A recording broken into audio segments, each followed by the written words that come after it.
AFC tolak nota protes Timnas Indonesia U23.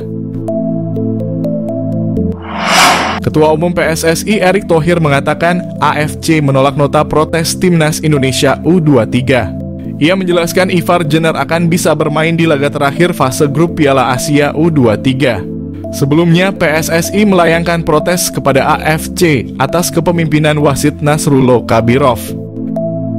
Sebab wasit asal Tajikistan tersebut membuat beberapa keputusan yang merugikan saat Timnas Indonesia U23 menelan kekalahan dari Timnas Qatar U23. Salah satunya Kabirov memberikan kartu kuning kedua kepada Ivar. Pemain Jong FC Utrecht itu dianggap melakukan pelanggaran keras meski di tayangan ulang minim melakukan kontak fisik dengan salah satu pemain Qatar. Erick memberikan kabar mengenai protes PSSI ke AFC.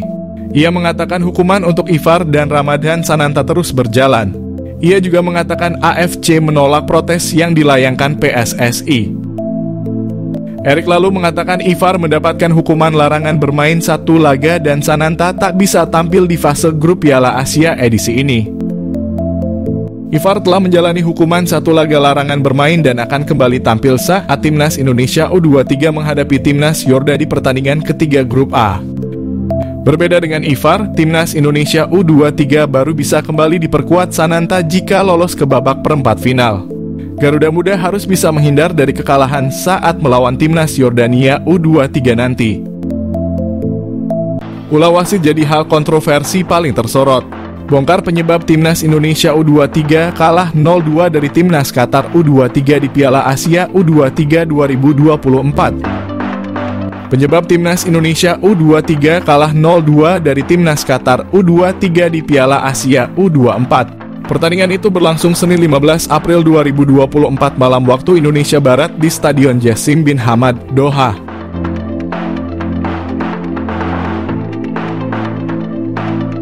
Kedua gol Qatar disumbangkan Khaled Ali Sabah dan Ahmed Al-Rawi. Tentunya kekalahan itu terjadi karena kombinasi berbagai hal. Timnas Indonesia U23 terlambat panas di laga tersebut. Bisa dibilang permainan anak asuh Shin Tae-yong baru berkembang di babak kedua. Hal itu menyebabkan Qatar bisa lebih banyak menekan di awal-awal pertandingan. Ini dapat menjadi evaluasi penting untuk laga kedua nanti. Garuda Muda setidaknya mendapat 10 peluang dengan 2 diantaranya mengarah tepat ke gawang. Namun 2 peluang itu gagal berbuah gol karena aksi kiper lawan. Satu peluang lain membentur tiang gawang dari tendangan Rafael Struijk. Ini tentu juga menjadi evaluasi tersendiri buat tim pelatih. Teknologi ini membuat Indonesia rugi di akhir babak pertama. Pasalnya wasit yang bertugas mendapat intervensi dari VAR akan adanya potensi penalti. Sang pengadil kemudian mengoreksi keputusan awalnya dari pelanggaran untuk Indonesia menjadi hadiah tendangan 12 pas.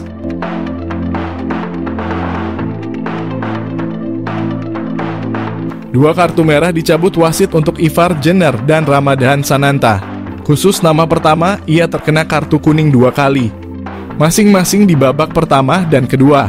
Pelanggaran yang berbuah kartu kuning kedua cukup dipertanyakan. Pasalnya kontak yang terjadi antara Jenner dengan pemain Qatar sangat minim. Hal itu merugikan. Bisa dibilang wasit Nasrullo Kabirov cukup merugikan Indonesia di pertandingan itu. Sejumlah keputusannya layak dipertanyakan dan menimbulkan kecurigaan. Sebab 1 penalti dan 2 kartu merah itu memberi perbedaan besar di lapangan. Alhasil Indonesia harus menelan kekalahan dengan skor 0-2. Diperkuat 8 pemain keturunan fakta Australia usai dikalahkan Timnas Indonesia di Piala Asia U23.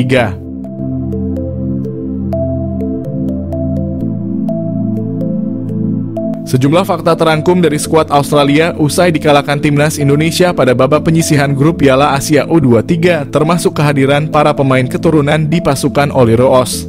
Pada matchday kedua penyisihan grup A Piala Asia U23, Timnas Indonesia menang dengan skor tipis 1 atas Australia.